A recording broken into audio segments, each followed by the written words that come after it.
내 진실하신 친구여 그 은혜 내려주사 날 항상 보호하시고 내 방패 되옵소서.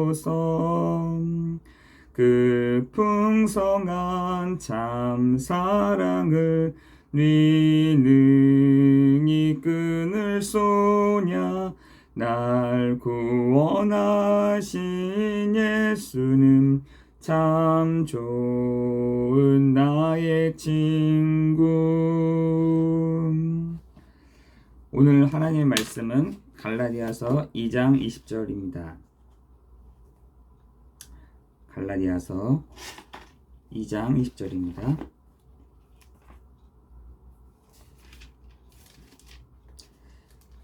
제가 봉독하겠습니다.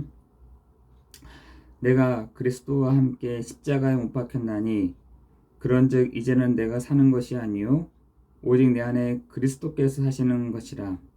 이제 내가 육체 가운데 사는 것은 나를 사랑하사 나를 위하여 자기 자신을 버리신 하나님의 아들을 믿는 믿음 안에서 사는 것이라.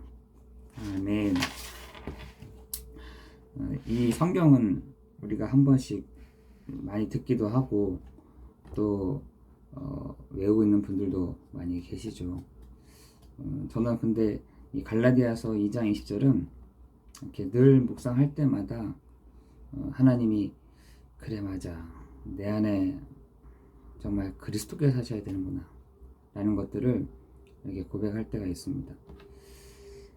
우리가 지성을 얘기를 할 때요 많은 지성들이 있죠. 이렇게 습득해서 얻는 지성도 있고 또한 내가 경험을 통해서 하는 지혜도 있습니다.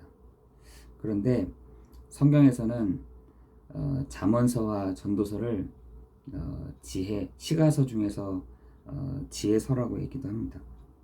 여기에 핵심은 뭐냐면 잠언에서는 거의 지혜라는 말, 지식이라는 말이 한 123번 정도 나옵니다. 많은 것들을 지혜가 뭔지 또한 지식이 뭔지를 심지어 너희는 지혜와 그 지식을 저 개미에게 배워라. 사람에게 배워라 해야 되잖아요. 근데 저 개미한테 배워라. 저 어디 승냥이에게 배워라. 뭐 이렇게 얘기합니다. 그만큼 그 지혜와 그 지식을 거의 123번 정도 얘기를 합니다. 그럼 거기에 근본이 뭐냐 할 때 여호와를 경외하는 것이 너희는 지식의 지혜의 근본이다. 그런데 이 지혜와 지식을 미련한 자에게 가르치면은 뭐라 하냐 이렇게 됐습니다. 잠언서 1장 6절에 미련한 자에게 이런 지혜와 지식을 가르칠 필요 없다. 도리어 여호와를 아는 것이 사람이 여호와를 아는 것이 여호와를 경외하는 것이 지식의 근본이다. 이렇게 얘기합니다. 이런 것들이요. 이 잠언서에서는 계속해서 나옵니다. 여러분 정말 뭐가 지혜겠어요? 뭐가 지식이겠습니까? 그죠? 우리가 예수가 그리스도 되심을 하나님이 보내신 하나님이신 그분이 창조주가 예수 그리스도로 오셨다는 것 그것을 아는 것이요. 정말 지혜 중에 지혜요. 지식 중에 지식인 것입니다. 여호와를 경외하는 것이 지혜와 지식의 근본이구나. 그리고 전도서에서는요. 전도서 또 그 시가서 중에 가장 지혜를 많이 얘기를 하잖아요. 한 사람 솔로몬이라는 사람을 통해서 얘기를 합니다. 전도서 3장 14절에는 여러 문제들이 올 거다. 이런 문제, 저런 문제, 이런 상황, 저런 상황. 근데 많은 사람들은 그 이유를 왜 그러지? 왜 이렇게 나한테 하나님 힘들게 하십니까? 왜 우리를 기쁘게 했다가, 왜 슬프게 했다가, 왜 우리 눈물을 흘리게 했다가, 기쁘게 했다가, 우리를 맺어놨다가, 끊어놨다가 이렇게 하십니까? 여호와를 경외하려 하심이라. 이렇게 됐어요. 전도서 12장 1절에 그래서 청년의 때 곧 공고한 날이 이르기 전 너의 창조주를 알아라. 이렇게 됐어요. 전도서는요. 정말 지혜 중에 지혜요. 지식 중에 지식이요. 잠언서도요. 지식과 지혜의 그 근본이요, 여호와를 경외하는 것, 하나님을 아는 것, 하나님을 아는 것이요, 지식과 지혜의 근본인 것입니다. 여러분, 오늘은 정말 하나님이, 사단의 목표는요 뭘까요? 사단의 목표는 모든 사람이 하나님을 만나지 못하고 하나님을 알 수 없도록 인간을 멸망하는 것 뿐인 것입니다. 그죠? 요한복음 10장 10절에 나와 있죠. 그런데 하나님의 목표는 뭐냐? 그죠? 하나님은 이 구원을 계획하시고, 그리고요, 예수 그리스도께서는 이 구원을 성취하시고, 성령은 그 구원에 완성하신 분이세요. 그래서 하나님은 인간의 그 구원을 구원케 하시는 것에 목표와 목적이 있는 것입니다. 그래서 베드로전서 1장 9절에 말씀하고 있지 않습니까? 인간은 당연히 하나님을 만나야 되는 것입니다. 그것이 지혜고 그것이 지식이에요. 하나님을 만나야 되는데, 그런 영적 존재인데 당연히 하나님을 만나지 못하니 당연한 근본 문제가 오는 것입니다. 당연한 오래된 문제였고, 그 개인은 당연히 멸망할 수밖에 없는 것입니다. 그죠? 그래서 하나님이 당연한 해답을 주셨는데, 그 해답이 바로 예수 그리스도인 것입니다. 그래서 우리가 당연한 언약을 붙잡을 때 당연한 응답을 받는 것은 우리에게 필요한 것인 것이죠. 그렇다면 지금 이 시대에 눈에 보이지 않는 영적인 애국과 블레셋과 아수르와 로마와 바벨론 가운데 있는데, 곧 그것은요 티끌과 같은 거예요. 사실은 지금 강대국이요 뭔가 이렇게 막 나서서 하는데, 사실 그때 당시에도 이런 강대국들이 나라마다 있었어요. 그러나 물 한 방울 티끌과 같다라고 되어 있습니다.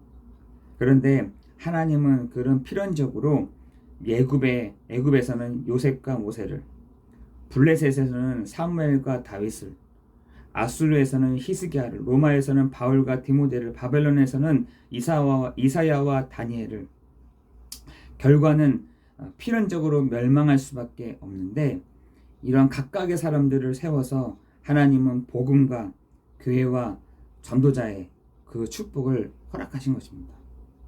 우리에게는요 그 필연적인 응답들이 언약을 붙잡을 때 나오게 되는 것이죠. 그래, 이 세상이 크다고 하더라도, 강대국이 있다 하더라도, 강한 자가 있다 하더라도, 하나님은 그 시대마다 전도자들을 세워서, 하나님은 그 시대마다 복음 붙잡은 자를 세워서, 하나님 그 시대마다 교회를 세워서 하나님 그런 멸망의 시대를 막으셨구나. 그 필연적인 그 축복이 여러분에게 오기를 예수 그리스도 이름으로 기도합니다. 그렇다면 이것을 붙잡은 사람, 다시 말해서 당연한 응답과 필연적인 응답을 받는 사람이요 당연히 절대적인 응답을 받게 되는 것입니다. 그죠? 이 지금의 절대적인 문제가 뭡니까? 사단과 저주와 재앙과 지옥의 배경이거든요. 거기서 누구도 빠져나올 수가 없습니다. 누구도 그 죄와 저주와 재앙에서 빠져나올 수 없도록 법적으로 딱 걸려져 있다니까요. 법적으로요 딱 묶여져 있습니다. 그죠? 그래서 불신자들이 만들어낸 말이 운명이고 사주고 팔자라고 얘기하는 것입니다.